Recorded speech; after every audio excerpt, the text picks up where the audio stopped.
Hello everyone, welcome back to Bajirao IAS Academy.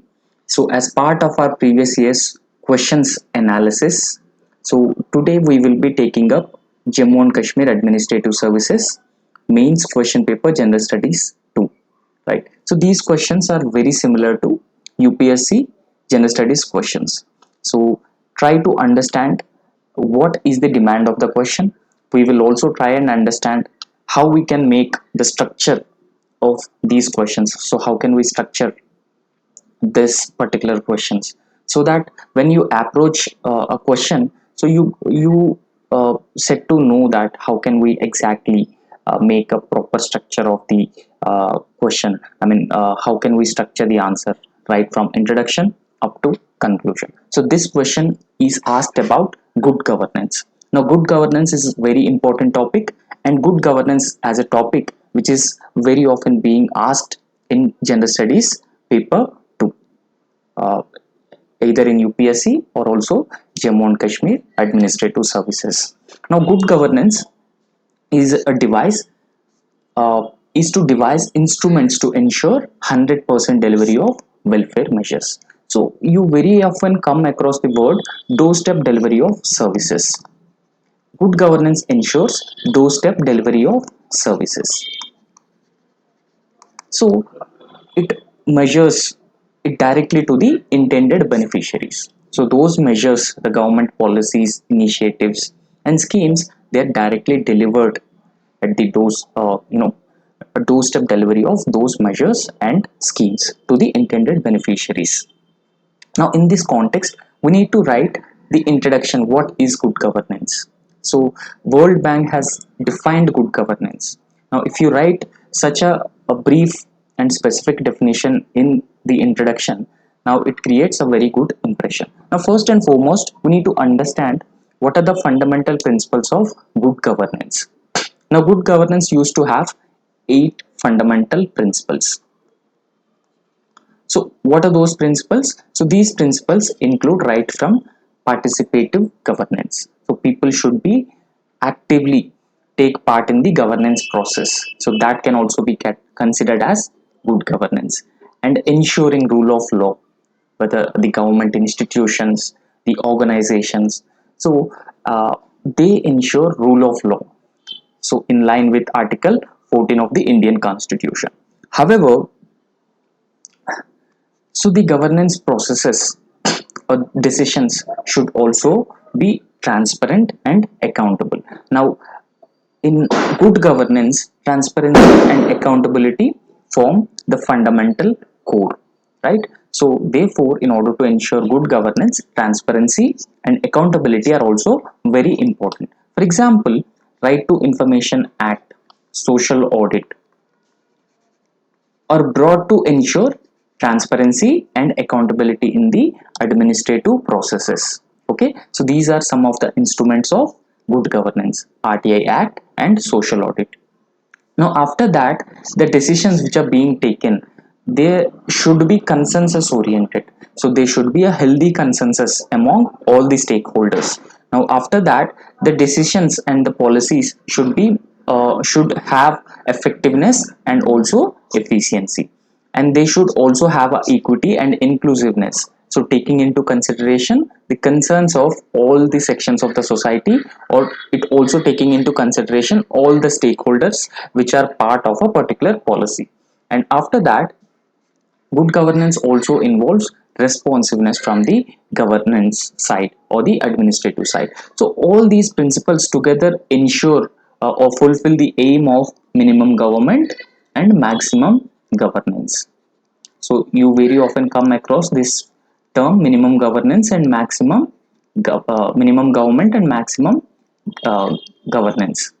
Okay, so this is popularized by Prime Minister Narendra Modi in order to ensure good governance at different levels of the administration. Now, first and foremost, we need to define what is good governance. Now, good governance, as I have told you, that it is defined by, or the definition of good governance is given by World Bank in its report called Governance and Development. So, as per the report Governance and Development, so what is the definition of good governance? So, it has defined good governance as the manner in which the power, okay, so the administrative power is exercised in the management of countries economic and social resources for the development. A country has economic resources and also social resources. Now how these economic and social resources are used for the development, or how the power is exercised in the management of these resources. So the ultimate aim of the usage of these resources or the management of these resources is development. Okay. Now, as we have discussed earlier, good governance has 8 major characteristics. Now, when you write any answer on good governance, you just keep in mind these 8 major characteristics or principles of good governance, so that you can easily make a diagram. Okay, so the diagram of this manner, and you can represent so 8 characteristics of good governance. Okay, that will give a very good impression. Now, so what are these 8 major characteristics? For example, good governance should be participatory. Now everyone needs to participate in the governance process, consensus oriented, accountable, transparent, responsive, effective and efficient, equitable, inclusive, and it should follow rule of law. So these are 8 major characteristics of good governance. Now after that, so why good governance is important in the present context? So good governance is very important is because it minimizes corruption. Now corruption is a very one of the major challenge in the administration. So therefore good governance ensures that corruption is minimized in the administration. So, and also taking the views and concerns of the different sections of the society will also be possible through good governance. For example, views of minorities will also be taken into consideration, so that the voices of the most vulnerable sections of the society can be heard. So when we have a good governance in place, and when we are taking decisions, so the concerns and the concerns and the issues of those vulnerable and voiceless people can be taken into consideration. Okay, so that those decisions should be more and more consensus oriented, and they are also equitable and inclusive, right? Now after that, the good governance as a principle, it also takes into consideration the present and future needs of the society. So what are the present needs of the society and future needs of the society? So thereby there's a possibility that existing resources can be used in an optimum manner. So whether it is fiscal resources, economic resources, political resources, or the social resources, so those resources can be used in an optimum manner because it takes into consideration the present and the future needs of the society, right? So the second part of the question, which is asked, how good governance ensures direct delivery of welfare schemes or the welfare programs to the intended beneficiaries. So if you know, there's a term called exclusion errors. Exclusion errors. In the administration, exclusion errors have become a common phenomenon. Now, exclusion errors generally means that even though a beneficiary, a particular individual is a beneficiary of the government programs, he would be excluded from the government schemes or the programs. So, on the other hand, good governance ensures that those beneficiaries receive the welfare schemes. So those intended beneficiaries receive welfare schemes, thereby minimizing the exclusion errors and also minimizing the ghost beneficiaries. Okay, so ghost beneficiaries are people who are not the beneficiaries, who are not the actual beneficiaries or the genuine beneficiaries. So even though they are receiving the welfare schemes or the government programs. Now first and foremost, there's an instrument which is part of the good governance, that is Digital India. So Digital India program, this was launched in the year 2015. So what is the overall objective of the program is to empower the country digitally. So now if you look at the components of the Digital India program, so one component is developing secure and stable digital infrastructure across the country. And the second major objective of Digital India is that delivering the government services digitally. Okay, so the government programs and the government services which are being delivered digitally rather than physical so whenever there's a less physical interaction between the beneficiary and the government officer, then there's a less chance for corruption, and also a time bound delivery of services could also be possible. So these are all essential features of good governance. Third, it ensures achieving universal digital literacy. Okay, universal digital literacy is also one of the component of the Digital India program that was launched in 2015. Now, what are the other initiatives which are being launched as part of good governance or aims to ensure good governance? So, Aadhaar program, or Aadhaar initiative is also ensures good governance. So, Aadhaar is a unique identification number which is launched by Unique Identification Authority of India. Okay. Now, now for most of the government programs, so Aadhaar is being made mandatory so that we could weed out the ghost beneficiaries, we could reduce the exclusion errors, and we could also save our crucial fiscal resources. Okay, so now, for example, the JAM Trinity is being increasingly used for direct benefit transfer. So the benefits are directly credited into the bank accounts of intended beneficiaries. Now, for JAM Trinity, so JAM involves Jandan, Aadhaar, mobile uh, linkage. Okay, so for JAM Trinity, Aadhaar is made. Aadhaar is one of the crucial link. Okay, so in this case, Aadhaar also serves as a proof of identity of individuals, and it is also a proof of address for individual, and it also contains crucial biometric data. So because of these reasons, it contains or it provides many benefits to the members of society. Okay, and one can even e-sign documents using Aadhaar card.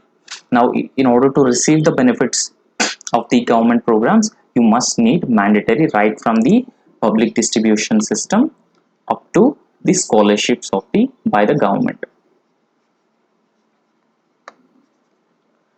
So after that, the government has also launched Umang app, so unified mobile application for new age governance. So this Umang app so also provides access to central and state government services or programs. Okay, so this Umang app contains you know, services like Aadhaar, digital locker, PANs, employee provident fund services. So various services a citizen or the beneficiary can access through Umang app. Now Umang app also ensuring good governance. It is directly delivering the government programs or the government services at the doorstep of individual in a time bound manner, and there's a very less scope for corruption. Very less scope for corruption. Now, after that, we should also discuss about the digital locker. Now, digital locker, which is also part of the good governance initiative. Now, as part of through digital locker, a citizen can digitally store important documents. For example, a citizen have important documents like mark sheets, PAN card, Aadhaar, and other certificates. So those certificates can be easily stored in those digital locker. And this digital lockers will help reduce the need for physical documents or storing documents physically, and it is very easy to share these documents or the details of these documents whenever you are applying for new schemes or the programs of the government. So apart from digital locker, the government has also launched PayGov. So this PayGov program or this particular application facilitates online payments to all public and private banks. Okay, so it helps in payment of all payments to all public and private banks. So the mobile seva, it aims at providing government services through mobile phones and tablets. So this particular app has more than 200 live applications. So these applications can be used to access various government services or the government programs.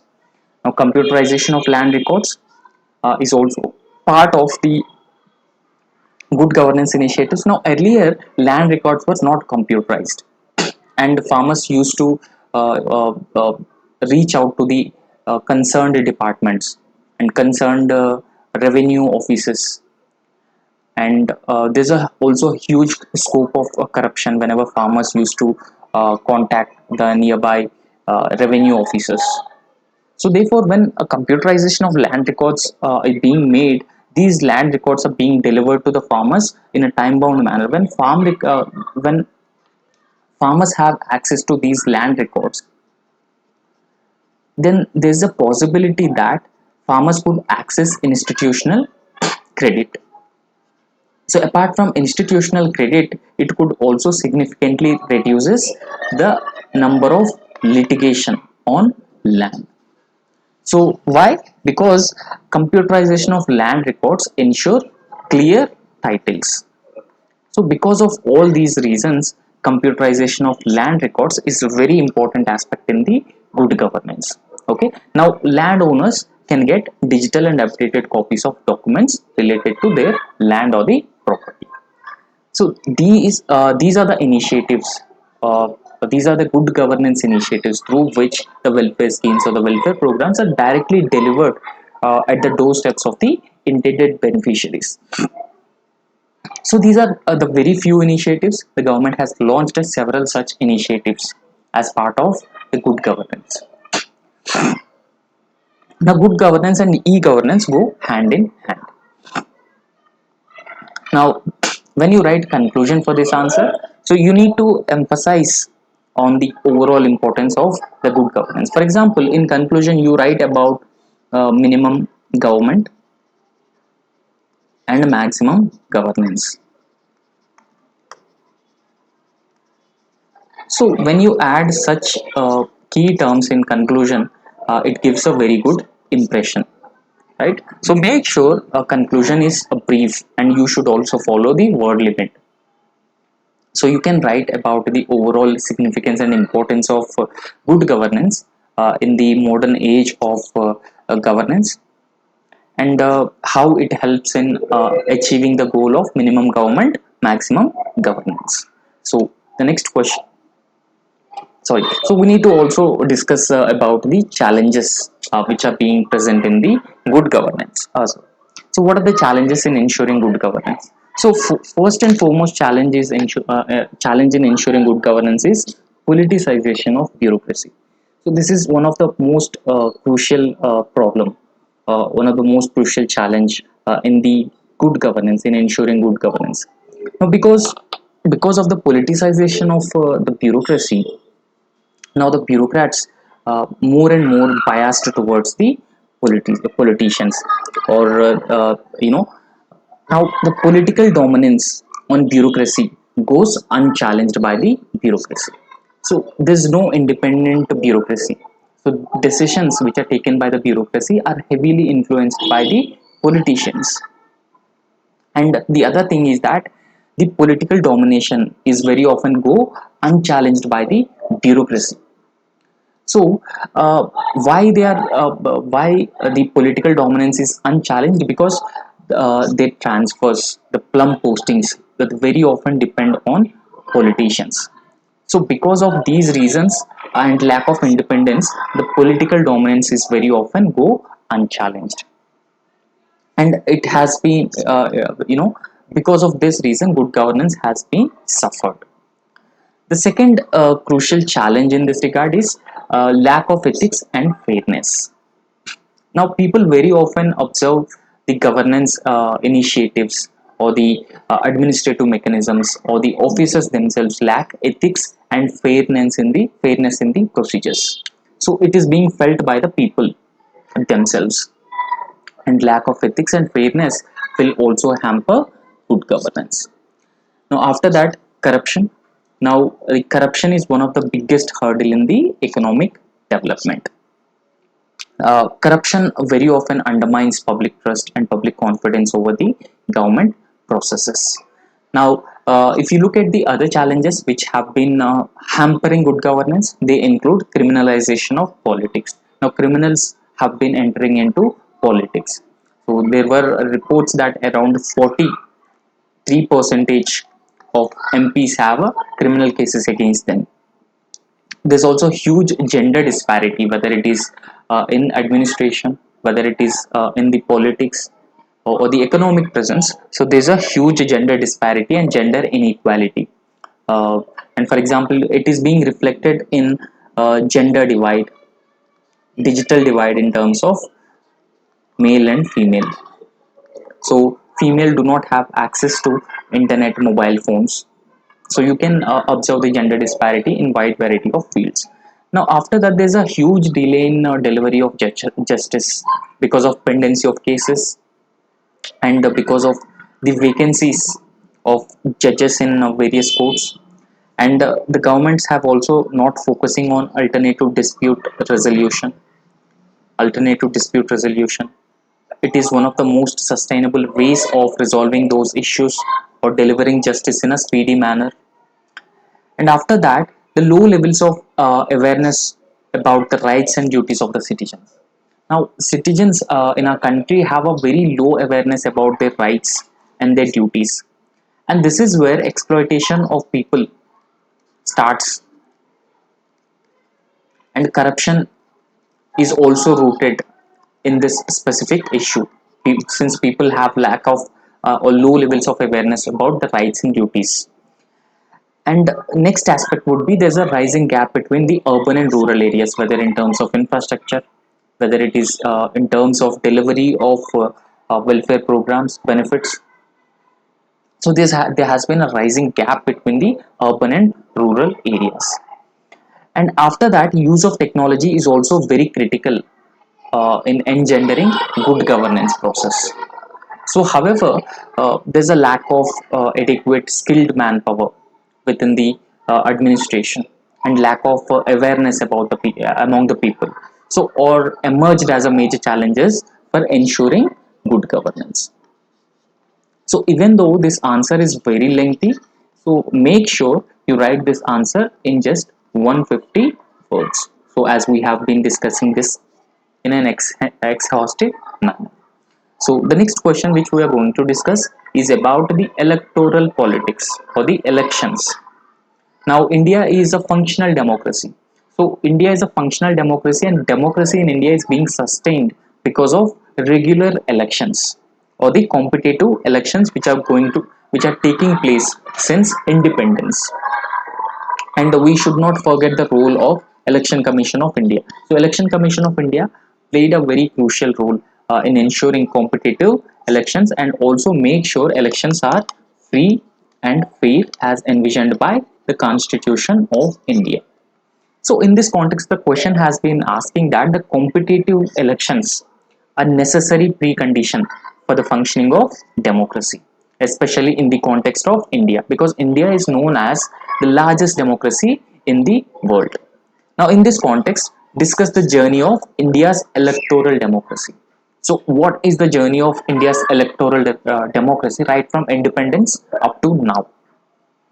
So we need to discuss both these aspects. So competitive elections, why competitive elections are very necessary for or the necessary condition for functioning democracy, and we need to discuss the journey of India's electoral democracy. Right. So first and foremost, we need to write a brief introduction. So introduction about the electoral competitive elections or the elections. So what constitution envisions in this regard? So the founding fathers of our Indian constitution, so they have envisaged equal participation of all citizens. So equal participation of all citizens in the electoral process or the elections is called as universal adult franchise. So you very often come across this word, universal adult franchise. Okay, so there should be no discrimination whether men, woman, or a region, race, ethnicity, place of birth. So there should be no discrimination. So it it has envisaged, or the founding fathers of the constitution envisaged, equal participation of all the adult citizens. For example, every citizen who is above 18 years of age is eligible to cast their vote, other than those individuals who are in prison. Okay, so those individuals who are in prison are not allowed to vote even though they are above 18 years of age. So earlier it was 21 years of age. Okay, so earlier it was at 21 years of age, but the 69th Constitutional Amendment Act has made it 18 years of age, so reduced the voting age. So selection of representatives, for example, voting for the Lok Sabha, voting for the state legislative assemblies. So we elect our own representatives. So selection of those representatives by the people through universal adult franchise. So we have now understood what is universal adult franchise. So when we select those representatives through universal adult franchise, it ensures free and fair elections, and it is suitable for Indian Republic.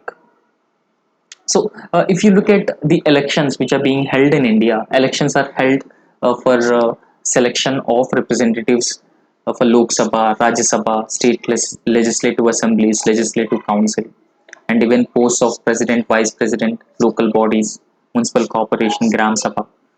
So elections are being held for all these bodies which are given here. So even though for certain posts or the certain representation is indirect, certain voting is direct. Now in this context, what are the constitutional provisions which are being related to elections in India? So first and foremost, we need to discuss about Article 326. So Article 326 talks about elections to the House of the People and State Legislative Assembly.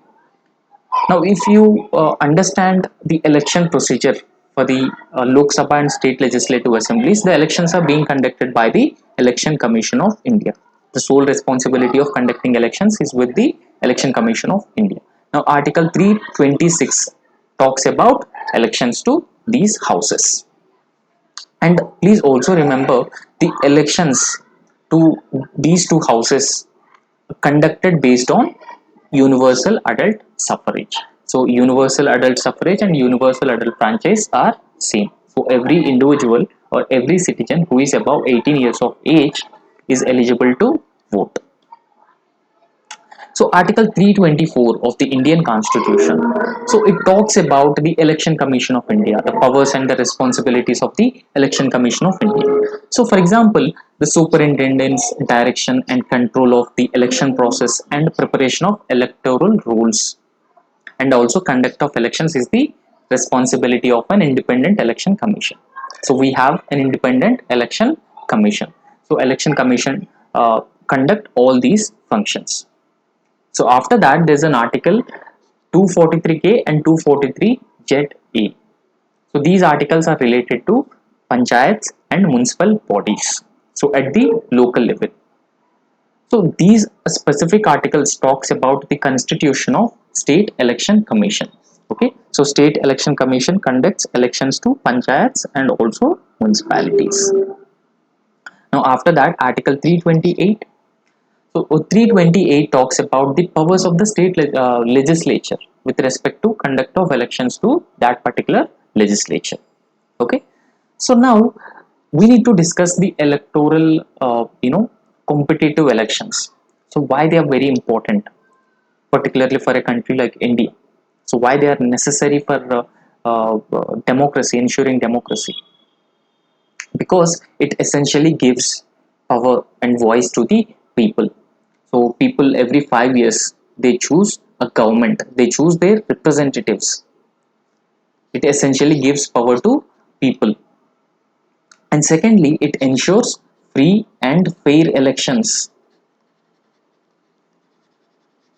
It prevent or curb authoritarianism in a country like India.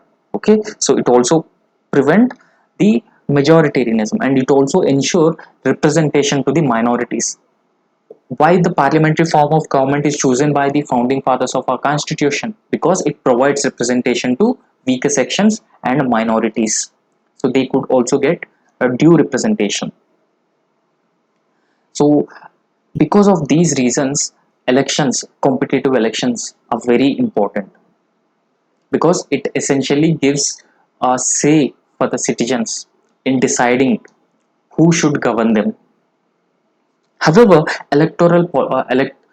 competitive elections in India since independence have gone through different difficult phases. So they have been still they are still facing wide variety of challenges. For example, very often come across the use of money power and muscle power in elections. So they are being used to manipulate the elections. So they are being chosen to uh, bribe the voters and fund the political parties. Okay, so this money power has a deviate the whole purpose of competitive elections, free and fair elections,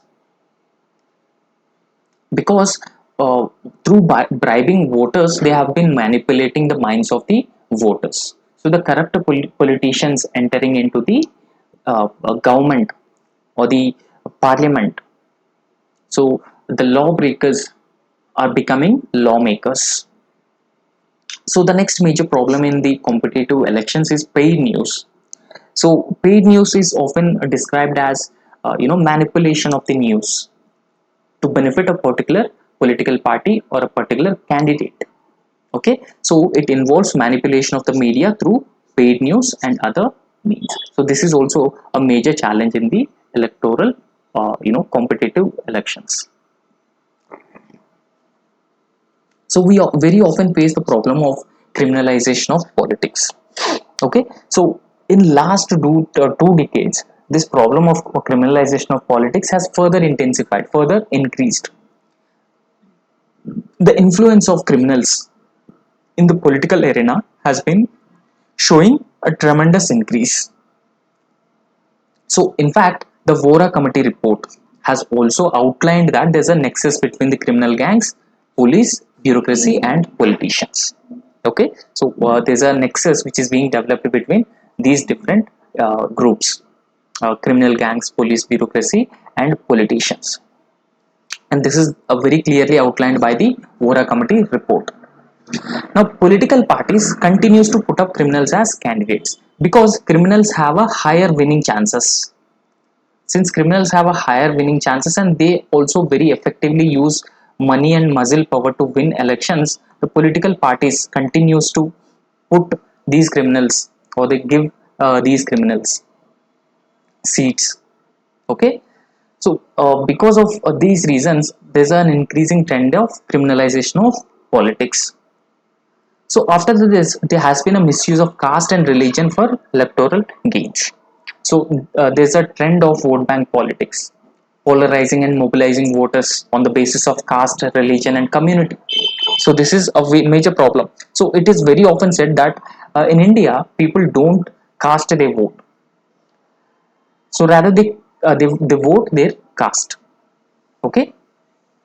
Now, because of this reason, because of the caste consciousness, the religious consciousness, or communal consciousness among the people, this is being increasingly misused in the competitive elections. Okay, so the use of religion, caste, community, tribe, or any other form of a group of identity for electoral gains, or for electoral gains, these things are being used. Okay, so further they gain the political support, the required political support, through the misuse of caste and religion. So black money is also increasingly used in elections. So for example, electoral beings bonds which are being introduced by the government for funding political parties, so they are not transparent, so they are opaque. Okay, so through electoral bonds, black money is being entered into the political parties, or the black money has becoming a white money. So it has been leading to, or it will bring more and more black money into the political system. So this is also not a very good trend in the uh, politics. So therefore ultimately we need to ensure that the election should be free and fair. Election should be free and fair. And there is also a need for reforms in the electoral process. For example, we need to talk about the criminalization of politics. So when it comes to the criminalization of politics, there's a need to set up special courts to try the criminals, and also there should be a stringent provisions with respect to disqualification of the candidates whenever those candidates use caste and religion for electoral gains. So, in the Representation of People Act 1950 and 1951, whenever there are stringent provisions for the disqualification of candidates who have been using caste and religion for elections, then they should be disqualified. So, the electoral bonds should be made more transparent. Okay, so the anonymity of these electoral bonds should end so that people get to know which political parties are getting funded by which individuals or which corporate groups. For example, particular corporate groups, they are funding a political party.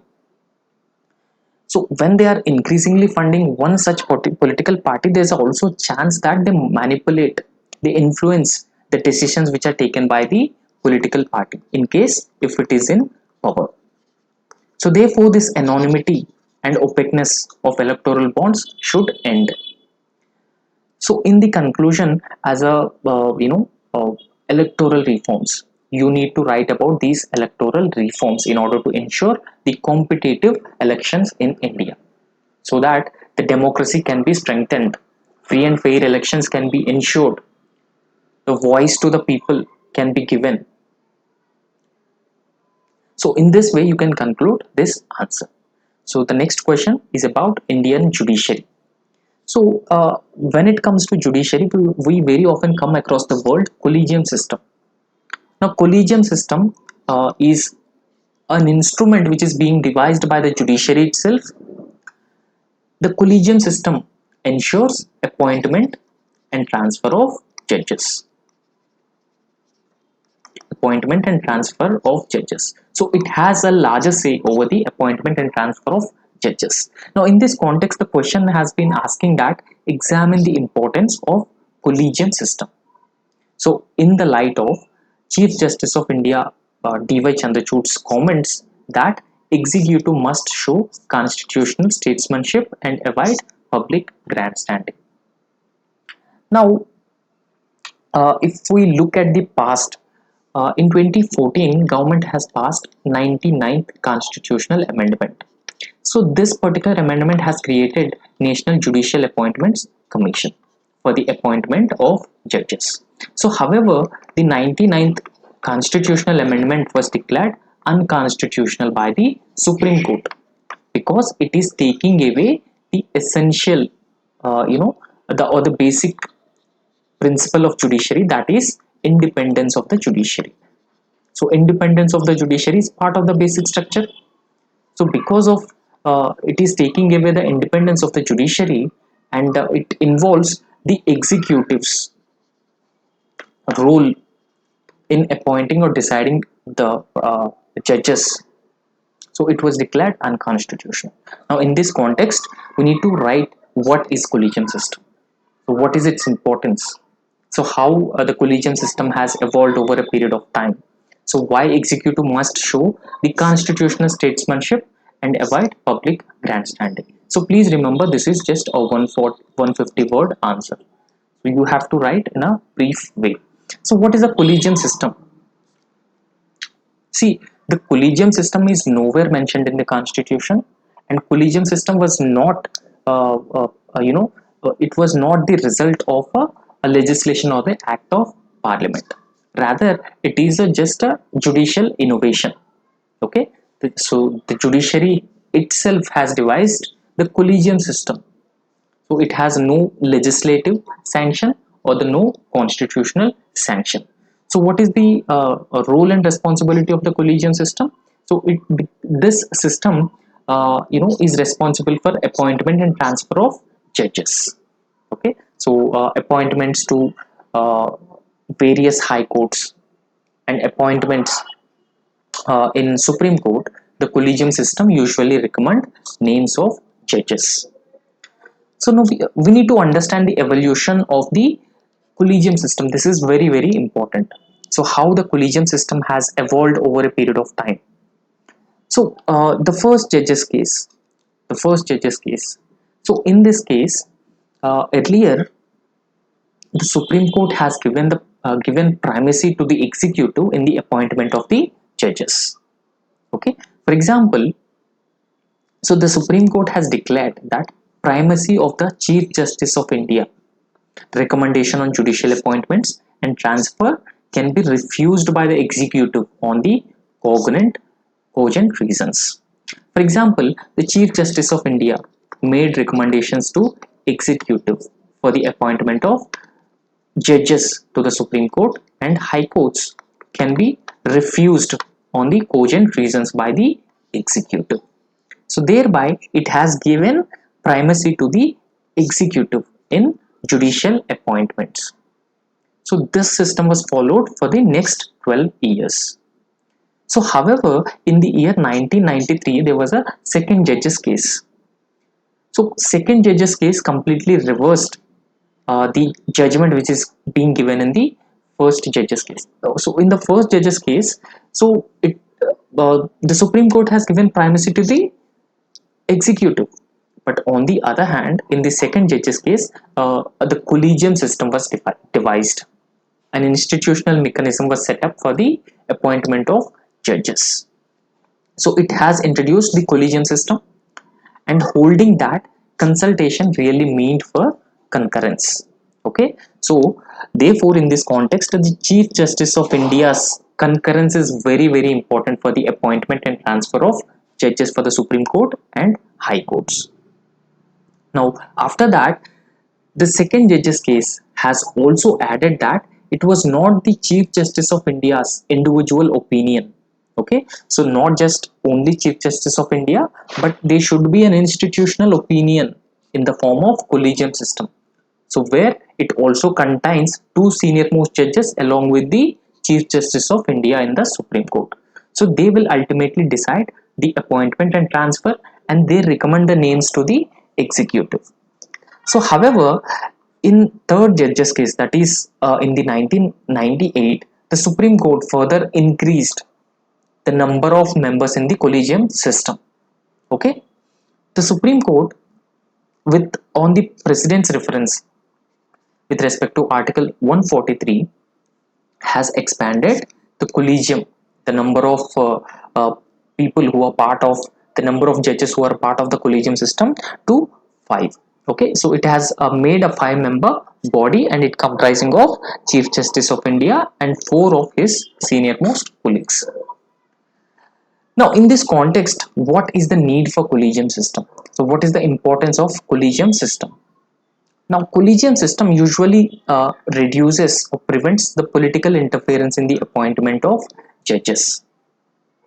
So when it prevents the political interference in the appointment, it ultimately ensures the judicial independence. Okay, so this makes judiciary independent from the politics. So judges will not indulge in political matters, and politicians will not directly intervene in the appointment transfer of judges. So that is the essence of separation of powers as a principle which is enshrined in Indian Constitution. Okay, now it will also separate judiciary from the influence of executive and legislature. So this is also ensures the judicial independence. So whenever there is a government influence in the work of the judiciary, so whenever there is no influence of the politicians and the government, both executive and the legislature, so the judiciary can work without any fear and any sort of favor, and ultimately this ensures the doctrine of separation of powers. Okay, Indian Constitution itself recognized the doctrine of separation of powers, and this is the essence. Political non-interference is the essence of separation of powers. So therefore collegium system is very important. Now after that, the collegium system will also ensure merit. Okay, so how it ensures merit? Because whenever the appointments or the transfers are being made for Supreme Court and High Court, the executive very often lack the expertise, the knowledge regarding the appointment and transfer. So on the other hand, the collegium system with CJ and 4 senior-most judges have the required site expertise, specialist knowledge, so they can ensure that merit is not compromised whenever the appointments are being made. And also, the collegium system ensures that the deserving judges sitting in the position of a judge of the Supreme Court. Okay, so for example, judge of the Supreme Court and Chief Justice of India, so they are people with a expertise, special knowledge, so they ensure that deserving candidates are selected as a judges of the High Court and Supreme Court. So however, when we look at the collegium system, it is very often criticized. So why it is being criticized? Because the collegium system lack a legislative sanction. So it lacks the legislative sanction, and it is also not mentioned anywhere in the constitution. So in fact, the collegium system is very often, judiciary making decisions regarding the appointments of judiciary. Okay, so in fact, Dr. B.R. Ambedkar has also criticized this. So when judiciary is making appointments, now it will lack accountability. Okay, it will lack accountability, and accountability of any institution is very important. So apart from that, there's a lack of social representation. Only judges from a very few social very few sections are being represented, and there's also poor woman representation. So because of all these reasons, the collegium system is increasingly come under the criticism. And third, any effort made by the executive to ensure appointments, fair appointments, they're being uh, they are being struck down by the Supreme Court as unconstitutional and ultra vires. So this is where the doctrine of the collegium system is being criticized. So what should be the way forward in this regard? So filling up vacancies should be continuous and collaborative process, and it should involve executive and the judiciary. So both executive and judiciary together decide, in a collaborative manner, filling up vacancies, and that is very important, to delivery of justice and reduce the pendency of cases. So therefore, there is a need for permanent and independent body to institutionalize the process with adequate safeguards. So these safeguards preserve the judicious independence of the judiciary, and it also guaranteeing the judicial primacy in deciding or appointing judges and reducing the judicial exclusivity. Now the collegium system has been promoting the judicial exclusivity, so this should be curtailed. And ultimately, these it should ensure independence, reflect diversity, demonstrate professional competence and integrity on the part of the judiciary. Okay, so the next question is about the recently the first constitutional amendment. The first constitutional amendment that was being passed in the year 1951 was challenged in the Supreme Court by a public interest litigation. Now, in this particular context, we need to discuss the importance of the constitutional amendment procedure. Okay, because public interest litigation was filed challenging the amendments to the 1951 constitutional amendment. Right. So, if we understand the recent context, recently Supreme Court has agreed to examine the public interest litigation. Okay, because this public interest litigation, challenged the changes which are being made to the right to freedom of speech and expression by the first constitutional amendment. Okay, so first constitutional amendment 1951 so has made changes to the fundamental right to freedom of speech and expression. So this was being challenged in the Supreme Court by a public interest litigation. So in this context, we need to understand what was the first constitution amendment. So what were the amendments which are being introduced? What were the changes which are being introduced in the constitution as part of the first constitution amendment? And what is the importance of the amendment to the constitution? So the first amendment, the first constitution amendment that is being passed by the parliament in 1951. Okay, so just when the draft constitution was finished in the Constituent Assembly, immediately in the year 1951, the first constitutional amendment was passed. So this amendment amended articles include Article 15, Article 19, Article 85, 87, and so on and so forth. Okay. However, the first constitutional amendment was made for saving certain laws from the purview of judicial review. Okay, so what is judicial review? For example, if any law, any legislation, or any constitutional amendment which is violative of the fundamental rights, so that is being declared as unconstitutional. So in order to save certain laws from the purview of the judicial review, the first constitutional amendment was passed. So it created the ninth schedule, and those laws which are violative of the fundamental rights, they are included in the ninth schedule.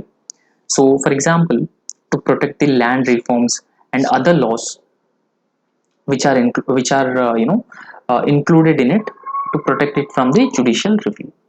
So Article 31, Article 31A, and Article 31B, so these were inserted in ninth schedule in order to protect them from judicial review.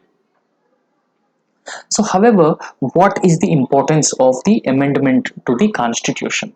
So why it is very important? We need to understand and discuss this aspect. So see, please understand. So constitution of any country should be a living document, and it is flexible, so that with the changing needs of the society, with the changing times, constitution can also be amended. Okay, so it should not be a static document. Constitution should not be a static document. So in case a constitution is a static document, so it could be a big hurdle in the path of progress of the nation. So whenever we cannot amend the constitution with changing times and the changing society, so it is a big hurdle in the governance process. Okay, so we cannot make progressive legislation. Secondly, the technological changes. Now with the changing times, technology also improves, technology also changes. So changing technologies have also coming up with new challenges. In this case, cybersecurity is a very major challenge. So in order to ensure cybersecurity or to protect the individual privacy, so there's a need for authorities like data protection authority. So these authorities have to be provided the constitutional status. So therefore, in order to provide constitutional status to authorities like data protection authority, there's a need for constitutional amendment. Okay, so it also maintains the flexibility of the constitution. For example, new institutions which are being created, reforming the existing institutions, and accepting the international commitments. So for all these reasons, there's a need to ensure that constitution is flexible. And the other thing is that amendment provisions very often help to strengthen the foundational principles. For example, it strengthens cooperative federalism through GST Council, constitutional status to National Commission for Backward Classes, right? So Article 102 has provided constitutional status to the National Commission for Backward Classes. Constitutional Amendment 101 has resulted in creation of a GST Council. So therefore, in order to strengthen the foundational principles, of the Indian Constitution, such as federalism, cooperative federalism. So it is very important to ensure the amendment to the Constitution. So after that, in case if the Constitution is static and amendments cannot be made with ease to that particular Constitution, so it cannot be called as a living document. Okay, so if amendments cannot be made, people very often adopt extra constitutional methods, for example revolution, to change the same. So extra constitutional methods would not be in the larger interest of the nation. So therefore, what should be the way forward? Now in this context, the power to introduce amendments lies with either parliament or the executive. So, however, many of the times this power of the executive or the parliament is, used for the used for exercising or to assert the supremacy of the executive or the parliament. So, therefore, in this context, so yes, if a particular amendment is being made to the constitution in the larger interest of the nation and a society, so that could be welcome step. However, when this power is being used to exercise or to assert supremacy of the executive and the parliament, this is undesirable. Now, in this context, the Supreme Court intervenes. The Supreme Court should perform the simultaneous role of interpreting and evaluating these institutions judiciously. So, it is the role of the judges to limit these powers. Okay, so the excessive powers of the executive and the parliament, so the powers to assert their supremacy. Okay, so when the judges of the Supreme Court intervenes, it could prevent the arbitrary and flawed amendments that are very often unconstitutional. Now the ninth schedule, which is introduced as part of first Constitutional Amendment Act in 1951, is very often become controversial because it's absolute exemption from judicial scrutiny, first thing, and this very often led to the misuse of laws several times.